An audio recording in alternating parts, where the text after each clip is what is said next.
오늘 치루 학교 끝나고 학교할 때였다. 소녀는 해운대 해수욕장을 보았다. 파도가 장난거리고 갈매기가 기록기록 거리는 소리가 들어왔다.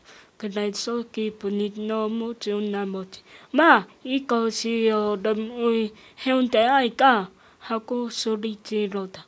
집에 온 후 방에 있는 통창문을 보면서 독서를 하고 게임기를 했다. 과제도 다 하고 부모님은 대학에 관심이 없으셨다. 저녁이 되어 식사를 하고 책을 새 알비노 사랑 읽고 있다. 곁에서 조금 읽던 중이었다. 갑자기 소녀는 피곤해졌고 책을 덮었다. 그리고 잠을 잤다. 새가 되는 꿈을 꾸던 중 뭔가가 엥엥 거리는 소리가 들었고 새한 느낌이 들었고 꽃피를 받는 느낌을 받았다. 그래서 확인했더니 모기였다. 죽이려고 시도했지만 실패하였고 오히려 2배 이상 모기에게 맛있는 디너를 제공하는 신세가 되었다. 그리고 악몽을 꿨다. 다음날 아침에 예민해진 상태로 동격기를 나설 수밖에 없었다. 교실에 앉아있던 소년 평소처럼 창밖을 봤다. 그런데 표정이 일그러졌고 소스라치게 놀았다. 목구름 사이로 번개 소리가 들었고 비가 내리고 있었고 운동장은 아예 진흙탕이 되어 있었던 것이다. 그래서 불안해진 소녀는 학교 길의 주변을 두리번거렸다. 당연하게도 폭우가 이과수 폭포처럼 쏟아졌고 파도가 철렁철렁거리는 모래사장에는 웅크린 새들이 옴짝달싹 움직이지 않고 있었다. 설상가상으로 주변 건물은 힘없이 흔들리고 심지어는 창문이 깨져 있었다. 그래서 실성하다시피 소리를 지르며 집으로 도망갔다. 집에 온 후 서둘러 샤워하고 집안 곳곳을 살펴봤는데 다행히 피해는 없었다. 그러나 이미 급해지었고 당연히 잠을 잘 때 모기를 신경 쓸 여력이 없었다. 그리고 다음날 아침이 되어 확인을 했는데 비가 여전히 내리고 있었다. 그 다음날 4일째에도 그 상황은 더욱더 악화되었고 보선일보에서 휴교령을 결정했다는 소식 내무고 8명 실종 등 관련 소식이 지면 전체에 실을 정도로 상황은 심각했다. 심지어 뉴스에서도 하루 종일 보도하고 헤럴드, 중앙일보 등 타 언론사를 당장 봐도 80%가 그 소식만 많이 다뤄도 이상하지 않았다.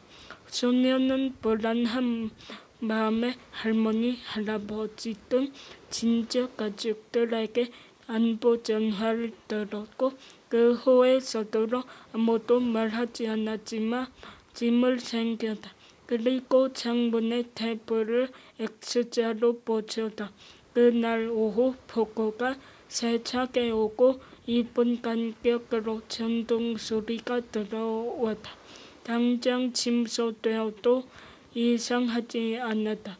그런 와중에 소년의 아파트에선 스피커로 방송이 흘러나왔다.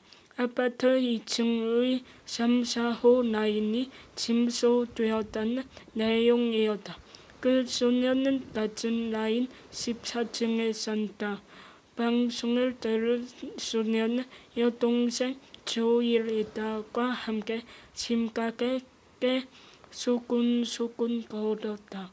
그런데 그 와중에 창문 너머에서 누군가가 사람살이도! 라고 다급하게 외치는 소리가 들어오다. 소녀는 급히 창문을 내다봤는데 그는 익사 직전이었고 주변에 SBS, KBS, MBC 지역 언론사 등 취재자는 모는 이유 소방차 여러분이 생각하는 스카이 인류대학병원 급급자가 와 있었다. 심지어 검찰 정보에서 발견된 노란 옷 사람들 여러분이 생각하는 그 사람들이 맞다.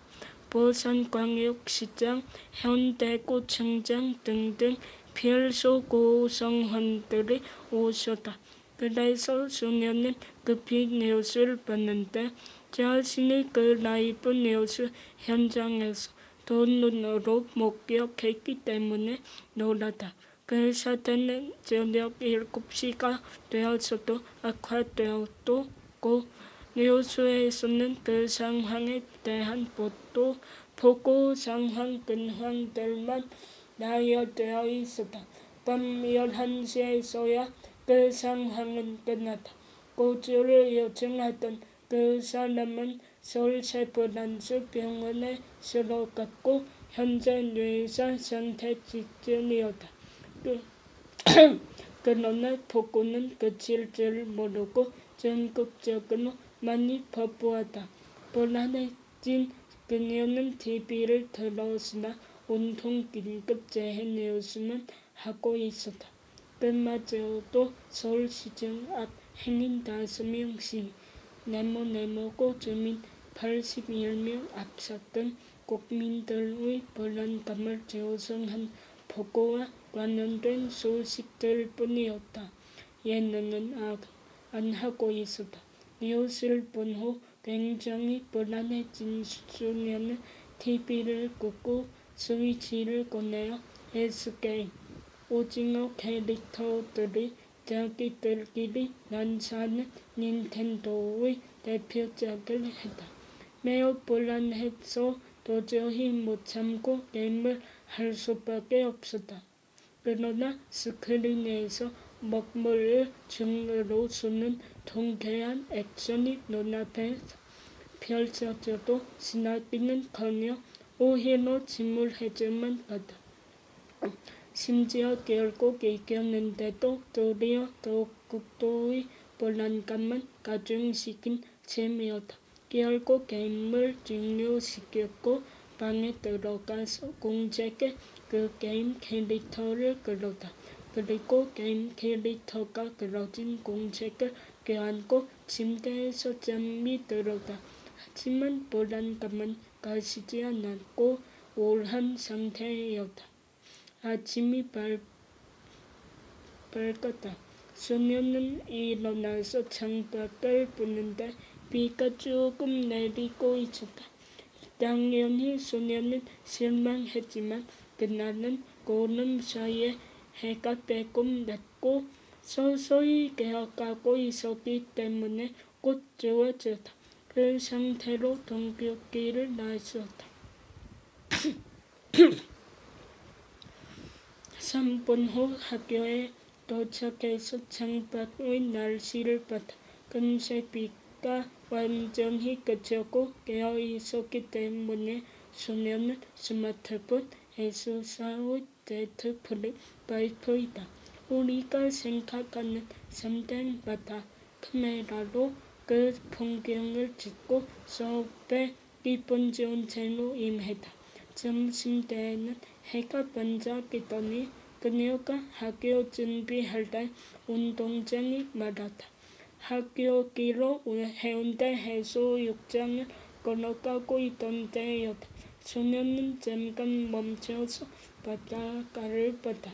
하늘 위에는 발밑이 비둘기던 새들이 누니고 있었으며 그 아래에는 파도가 청량하게 찰랑찰랑 거리고 있었다. 그리고 햇빛이 따스하게 살갗에 비추고 있었던 것이었다. 그래서 꽂히어 사진을 찍기 시작했다. 사진을 다 찍은 후 소녀는 휘바람을 불면서 집에 갔다. 도착한 소녀는 샤워를 했고 독서했다. 그리고 독서 다 한 소녀는 거실로 나와서 폰으로 관한 문서를 봤다. 피해자는 호전되었고 취재진, 구조진 모두 전원 생존되었다고 한다. 그런 후 아빠와 함께 롯데 도선 야구 경기를 봤다. 그러나 경기는 5대4로 롯데가 졌다. 하지만 소녀는 날씨가 좋아진 것에 대한 싱글벙글한 웃음기를 띠고 있었으며 아빠는 오히려 그런 딸을 보고 안도를 내었다. 그렇게 1시간 이상 돌다 웃었다. 그렇게 지내다 보니 밤 8시가 되었고 소녀는 저녁을 먹고 방에 들어가서 S게임, 앞서 언급된 게임이며 여러분이 생각하는 그 게임마다를 스위치로 했다. 그리고 조금 하품이 나올 때쯤 그 게임을 종료하고 갈매기가 되어 광안리 해변가를 날아다니는 꿈을 꾸면서 잠자리에 들었다. 마침 그날 학교길에 많은 하늘을 거닌 갈매기 한 마리처럼